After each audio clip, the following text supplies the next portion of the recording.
There's been a crash in Parkdale on Lower Dandenong Road at McSwain Street. It has the right-hand lane closed both ways. And look out for reports of a crash in Listerfield at Belgrave Hallam Road, just north of A Beckett Road. Refresh your wardrobe and get rewarded at High Point. Spend $200 on fashion today until Sunday to redeem a $20 High Point gift card. Visit highpoint.com.au. And that's the latest RSN racing and sport traffic.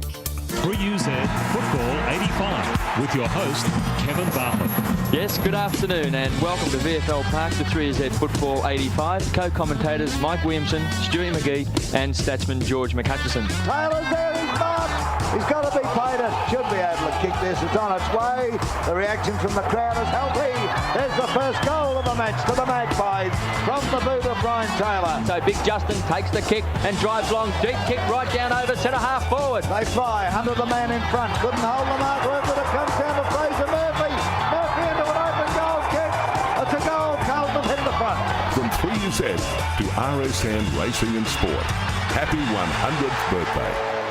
On a game day, work day, school day, moving day, rainy day, you can ask, are you okay any day? Because life happens every day. Check in often and have regular, meaningful conversations with those you care about. Ask, are you okay any day? Because a conversation could change a life. Learn how to ask at areyouok.org.au. On RSN Racing and Sport, it's time for the grey areas with Jason Adams and George Ferrugia. That kid was a human dynamo. Are you sure you're talking about George? George of the jungle, friend to you and me.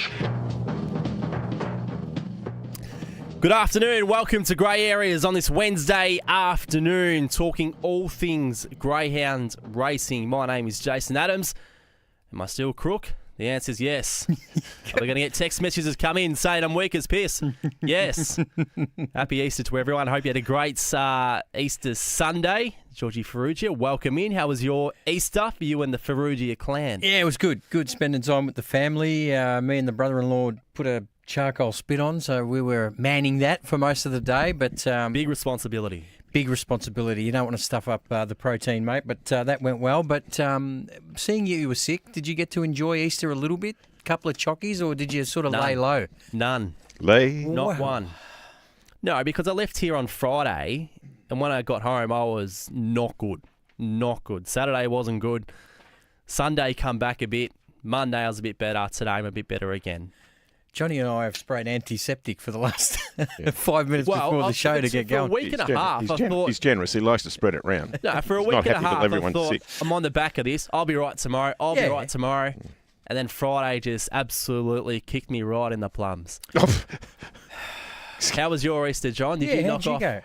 By the way, knock Jason, off my fair share of chocolate? By the way, I don't eat chocolate. Are we going to mention your teams on top of the ladder? By the way, when you refer to George's family, the plural of Ferrugia is Ferrugi. Ferrugi. How are all the Ferrugi? Yeah. What is this? Some sort of grammar lesson? Good name. Maltese or something else? How are all the Ferrugi? Ferrugi. Yes. Collingwood. Go the Pies. Yeah. And you got Essendon on Anzac Day. Should be another W. We don't want to preempt, mate, but you're going very, very well. The greatest thing about that, and I'm working again this year, but I've been to a few, and when 100, regardless of the result on the day, when 100,000 Australians stand in silence, you guys have done it. Have you both been there? I have. No, I'm there. It is one of the. It just shows you we can work, live, and do everything together when we try. Yeah. And it is moving. It is hair on the back of your neck. You're paying respect to the diggers, and it is something to put on your bucket list. That minute of silence is right up there. Is moving. Yeah. And anyone who doesn't get that, well. You know, it's hard to explain. I've always tried to make sure that I make sure my kids sit and watch that. Yeah. Absolutely. And even when we were at an RSL, even though my parents immigrated to this country Nothing wrong probably with that. fought on the same side of the wars Nothing in World wrong with War that. One and all that. But some of the stories you hear about Kokoda and that, we'll talk about it on Friday. But you're right, John. It's a very, very special day. And Jace, I think you're going. Is that Yes, correct? on debut this week. So looking forward to enjoying what it's all about. I'm watching the Magpies with Uncle Don, Donnie Douglas, who is just mad Collingwood fan. So I'll be looking forward to that, mate. Just a couple of quiet frothies, but you go and enjoy. What would he be like on commentary, George? He's terrible, which I love. It's so entertaining. I just watch him, especially if Collingwood get a few goals down. It's just. Would you have your kids in the room while he's watching a Collingwood game? No. No? He's one of the best. How was Monday, Easter Monday? You're at the MCG. Well- Hawks and the Cats. It was it felt a apart bit from- nostalgic. I mean, we haven't. Well, I think last year was a reasonable game. There was lightning and whatnot. But the old classics, I used to go with my mates when we were 15, 16 on Easter Monday every year. It just had a bit of a nostalgia feel about it, given it was such a good contest. Well, essentially, Geelong usually beat us in home and away games. It's when they get to finals against us that they start to struggle, mate. So, they were too good for us for sure. Apart from the peanut that was behind me, who was a Geelong supporter, bagging out his own forward line. Well, I mean, jeez, sometimes people really leave their brain at the turnstiles. They really do. But no, Hawthorn. I told you we've been going a bit scratchy, mate. We've got 3 easier games coming up, but I think the team of the moment is over to my right here, Collingwood. Is that a danger? I think too early? I think Geelong are going to... Mickey, Geelong for sure, and GWS. Mickey McGuan said to Michael Felgate just half an hour ago or an hour ago now, saying that don't worry. He named his top 4, but he said Geelong are at the door knocking. Oh, for sure. Yeah, they're a very, very good side. Yep. Some dog racing is on too. Greyhounds. Hey, before we move on the dog racing, Monday morning, I wasn't well. Is this a Luke Sunday Littler as story? well. No, similar. Didn't miss many a minutes of WrestleMania. On Saturday and Monday. It was fantastic. I had some John Cena shared multis with a very good friend of mine. Both saluted the multis on each day, so we've could made bet the on collects. WrestleMania. Oh, the most amount of markets I've ever seen. But isn't it fixed? Please. Well, you can bet on TV shows, George. But they're not fixed. I mean, Rhea and Jeff are true love. Maps. Come on, Jace. What do you mean? I'm only surprised at that How because can you be sport's critical? not. Well, yeah, It's still based on judgment. Yeah, okay. John Cena. Did you have him in a multi? I can't remember if he was in our last day multi. Anyway, he won anyway. He got the chocolates for his and broke the record for 17-time world champion. Big crowd, massive, wasn't it? Yeah, 60-odd thousand each time. Was that Allegiant Stadium where they had the Super Las Bowl. Vegas NRL okay. opening round as well? Yeah. So and they've had Super Bowls there, yeah. yes, so that was fantastic. Hey, Georgie, before we move on to the nuts and bolts of what we're all about, of course, I was at Warragul Dogs last night, and I saw something that I haven't seen before, but I was absolutely full of appreciation for it. What was that, mate? Steve White, who's an exceptional greyhound trainer. Mm-hmm. He's a lovely bloke. I've had a fair bit to do with him. I was sitting next to him last night, and he opens up a ham, cheese, and tomato sandwich and just lobs in a couple of potato cakes and then shuts the lid and gets into it. I thought that was magic. Wow. Is there anything obscure from an eating point of view that you tackle with, whether you go to Macca's with a burger and just lock in some chips and whatever it might be, or the weirdos that dip their chips in their ice cream? Yeah, I've done that before. Yeah, absolutely. I haven't heard of the potato cakes and the thing, but I don't mind that. I think it would still taste good. Be exceptional. Anything that we add a potato cake is going to be fine. Yep. And Vegemite and egg, for me, an underrated combination. Yeah, I'm That we move on. that too. All right, we move on. Sandgroper tomorrow night at Cannington. It's one of the biggest races of the year and clearly the biggest in Western Australia. And as expected, a lot of the field's made up of Victorians. For those who aren't across the box draw and how that looks, Kangaroo Class in 1, Good Odds Copper in 2, Deadly Avenger 3, Explicit 4, West on Sydney 5, Miss Envy in 6, Lakeview Emily in 7, Tim Zoo in 8. Georgie, what's your initial view on how this edition of the Sandgroper is going to play out? Well, I just thought the early speed battle between 2, 3 and 4 was probably going to be what was going to be the telltale of this race. Obviously, there's speed in 6 and 7 with Miss Envy and Lakeview Emily. I I'm going to have a play on Deadly Avenger because of the odds, Jace. So that's it, essentially that's where my eye landed at around $7.50 and more than even money for a place. I mean, he's the reigning Perth Cup winner. We know he can hop out of a box pretty cleanly. I love watching Explicit Race. So I've seen an article where Jason Thompson has said he couldn't get his dogs any better. So you go in with a little bit of confidence. What are your thoughts? Where are you leaning? It's tricky, isn't it? I love the X factor of Explicit.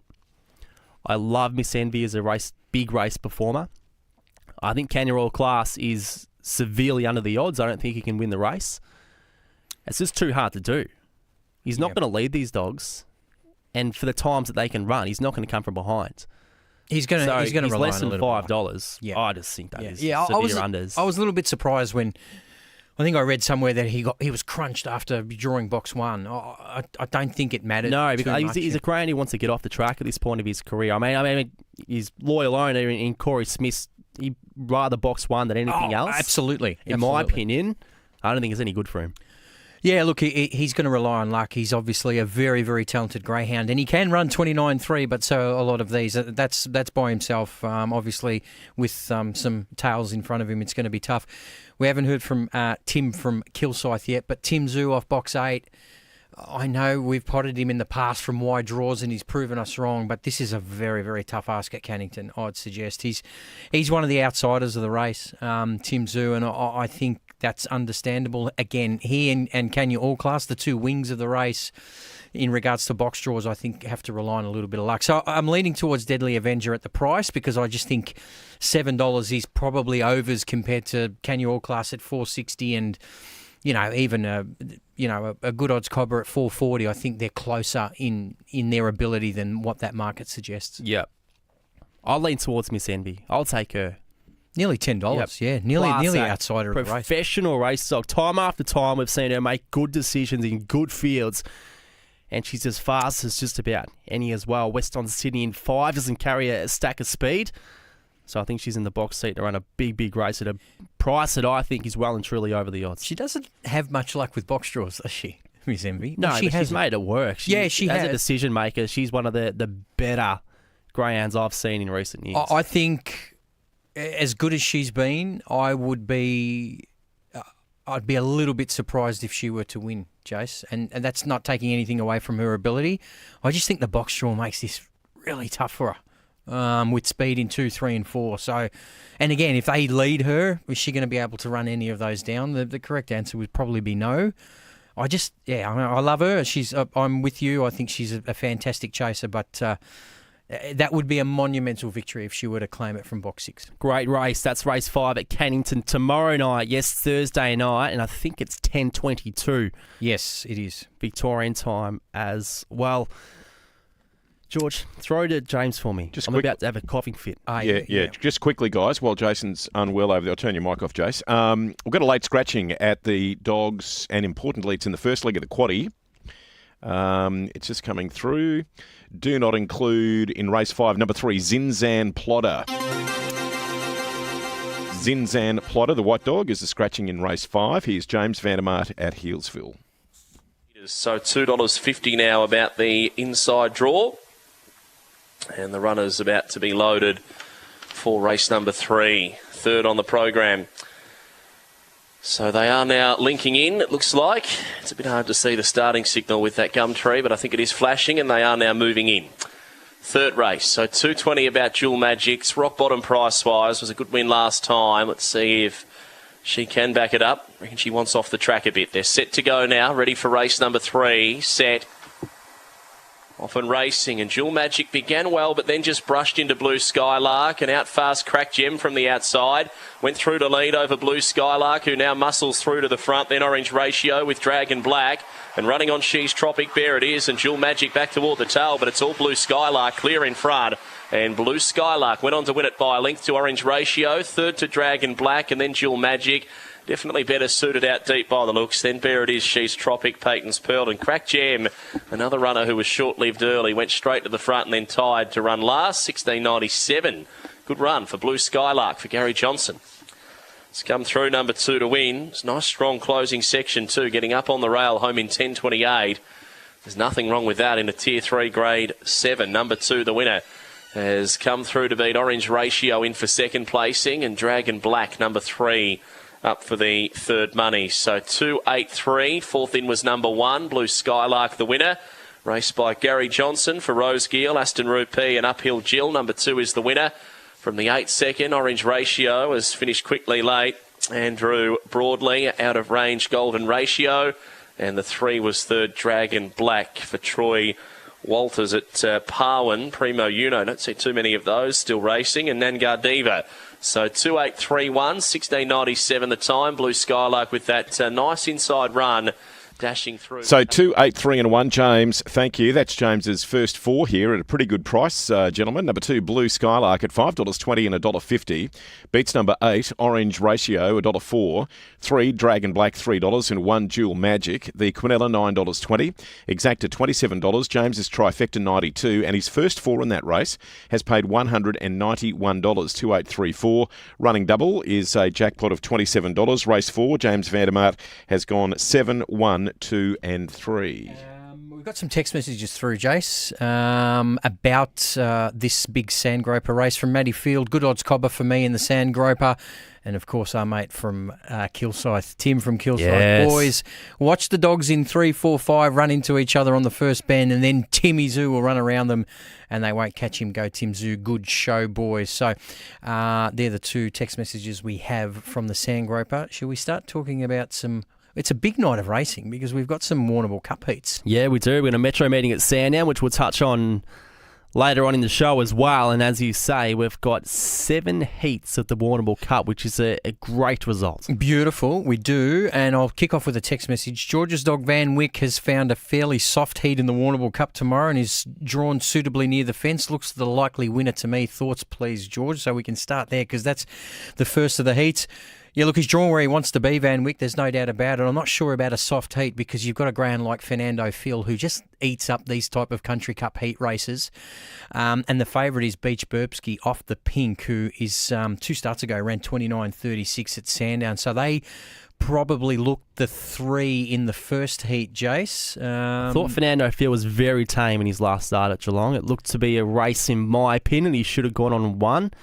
He didn't, but his form prior to that was pretty good. Yeah, look, and he races well here, and I like where he's drawn. He just uses a bit of the track, and he might be hard to catch. The second heat, this is a bit of a cracker as well. Zipping Grillis, we know the amount of unbelievable speed this greyhound can show, Jason. He has come up with box 1 in this heat. He is a $3 favourite of the others. Can You All Up, a greyhound sort of just starting its career, but already has recorded some fast provincial time at $4.40.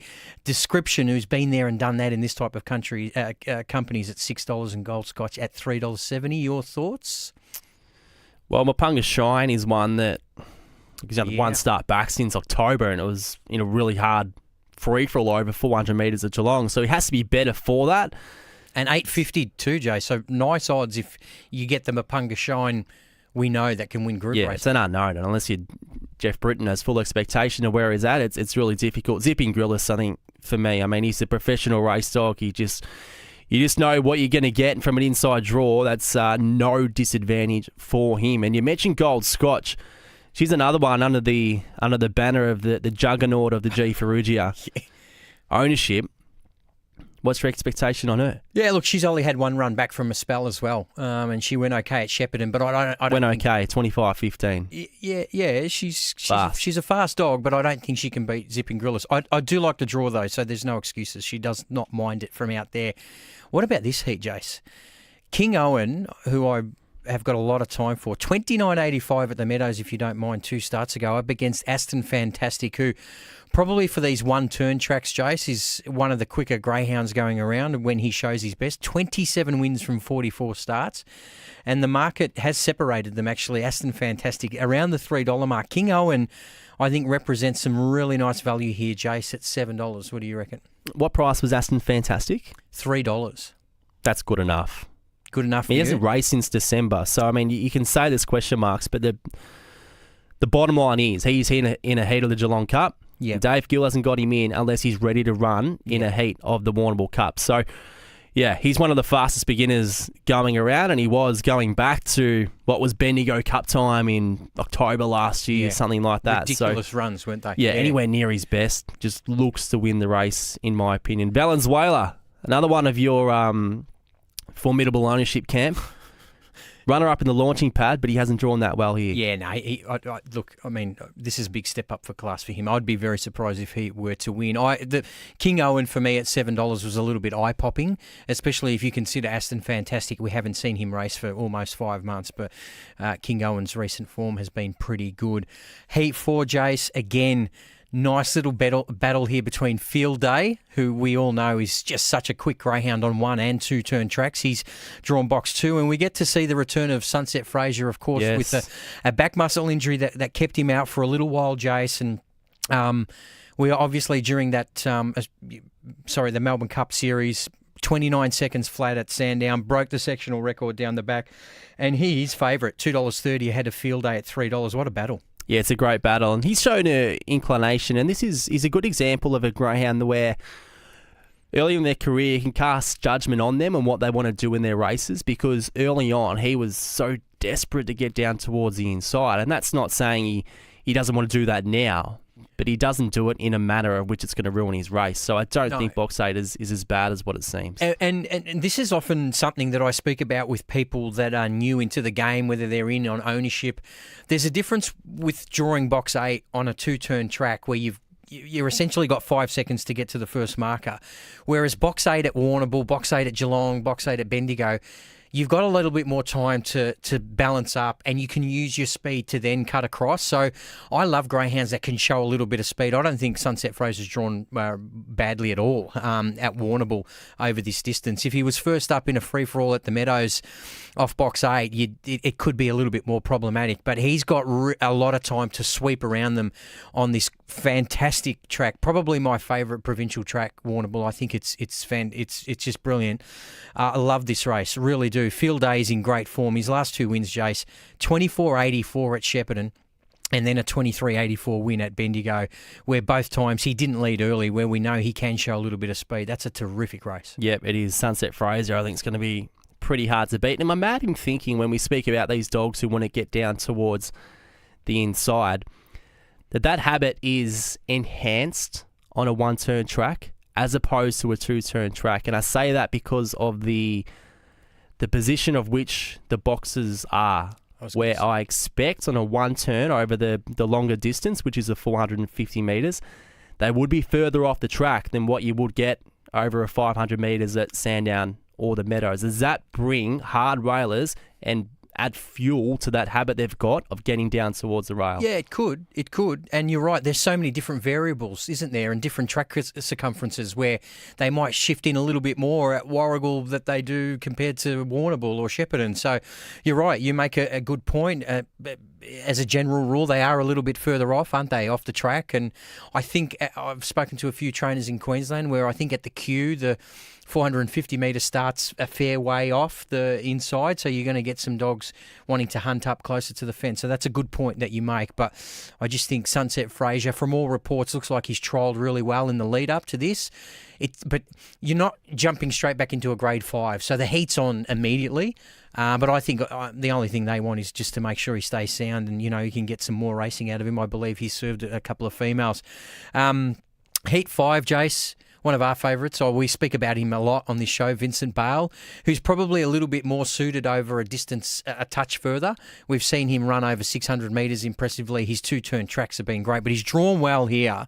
He's up against the greyhound who 5 or 6 months ago was probably one of the faster greyhounds in the country and in the hub, who probably hasn't come back as good as we know with him, and Serial Sticker, who's won 17 of 27. So again, a great heat. And I'm not even mentioning Warm Cockle. So in terms of depth, this is probably one of the better ones. It is. And those last 2 starts for Vincent Bale for Corey and Sam Grenfell would be so frustrating. In a Geelong Cup, to get as far back as what he did and almost win it by 2 lengths, which sounds like a bit, but he was absolutely mowing Matlock down. Yeah. And then in that race at Sandown, his last start, where he's basically having a hip and shoulder duel with Bagman 20 lengths off the lead through the catching pen the first time. So put a line frustrating as. So we'll see what he serves up tomorrow night. Vincent Bale in the hub. I'm sure Dave Crawford won't mind me saying that he has been around Warrnambool recently, so he's not going in totally sight unseen. But I think the pace and raw pace of Serial Sticker in 6 is going to be too hard for him to hold out. Yeah, it is. As we said, Serial Sticker, just a winner, 17 of 27. Some of its runs recently have been incredible. Heat 6, so the penultimate. Good speed battle here as well, with inconspicuous off box 2 for Anthony Azzopardi. Last 2 provincial wins have been outstanding. Flying Zulu's the favourite for the race, looking to push towards $1 million in prize money. And of course, Bebop Jazz, who we said looked a little bit plain in her run last start at Sandown, but she's run 29.11 at Sandown, and she's got that uncanny knack of being able to begin pretty quickly as well. Kraken Whiskey's in the race as well, who has done absolutely nothing wrong recently. Another one of these races where I think the depth is outstanding. Yep, it's superb. No two ways about that. And then heat number 7, Excavation. Matt Locke going for back-to-back country cups and a third one of his career. He's going to be a big player in that. I'm a little bit surprised at the odds here. I mean, Excavation is such a talented greyhound. He's, we're a huge fan of him. He's a Group 1 winner. I just don't know how he's around the $2 mark and Matt Locke's $3.40. I think they should be closer, and I reckon they'll finish a little bit closer. I mean, Matt Locke does nothing wrong. He's won a country cup here. His one-turn form is outstanding. His high-end speed is as good as Excavation's. I'm just surprised. I'd be taking those odds right now because I think that'll sharpen. The only thing that looks hairy from Matt Locke's point of view, in my opinion, is number 4, Mapunga Rocky. A lot of pace, sticks wide on the track. That could be hairy. But we know how Matt Locke is, how good Matt Locke is when he gets it all right. So there's a look at the Warrnambool Cup heats. They are Thursday night.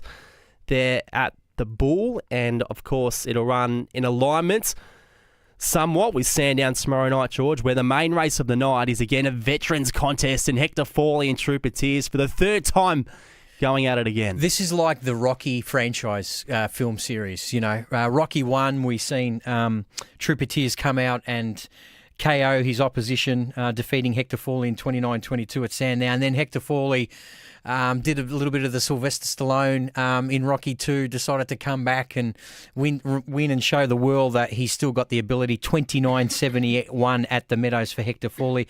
Interesting race. A little bit of speed drawn around Trooper Tears is my concern here. So I think Hector Fawley definitely a big chance to win. We also have to mention another veteran who has retired, Jason. That's Big Energy. We were remiss last week and didn't mention him.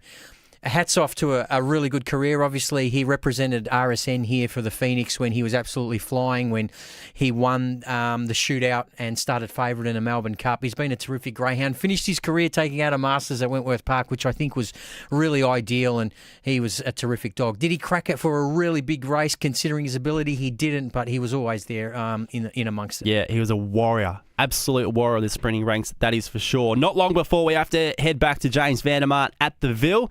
Any tips for us tomorrow night at Sandown, George? I will. I'll just go through some numbers here. Race 5, number 3, Werris Bale, I think will be hard to beat. Race 10, number 1, race 7, number 1, Poor Kwan. And we finish with race 9, number 1, Poor Pasadena. They're my 3 for Sandown tomorrow. You also had to mention as well, the coursing season kicks off this weekend as well. So we might speak more about that on Friday with a bit more time. Georgie, thank you. Beautiful, mate. Get well. John, are you here on Friday? Yes. Outstanding. We'll be having a chat about that big clash at the G. In the meantime, they're at the boxes over the 300 at Hillsville. It is race 4 and a short price favourite here, number 7. No Manners. I'm sure we can connect a few people with that. $1.65. Here's James Vandermart for the 4th. Felt like that was intended straight at me there, Jace, as we welcome the lads on RSN 927. Of course, Grey Area's coming to a close. It'd be interesting to hear them chat about the coursing season on the next few shows. It's always a great little season, the coursing, head-to-head match racing behind the drag lure system and the trolley system up there at Longwood. So